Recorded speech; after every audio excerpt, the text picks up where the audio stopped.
Здравствуйте, вы на канале Лана Берг Таро. Меня зовут Светлана.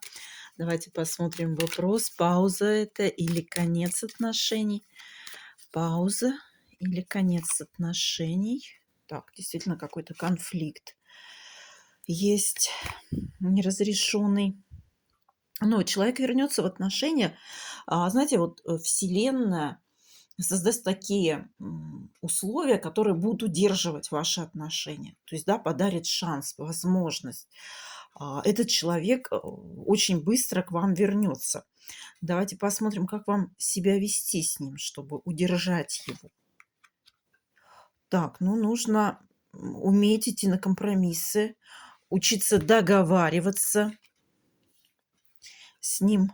Таро говорит, вы тоже учитесь.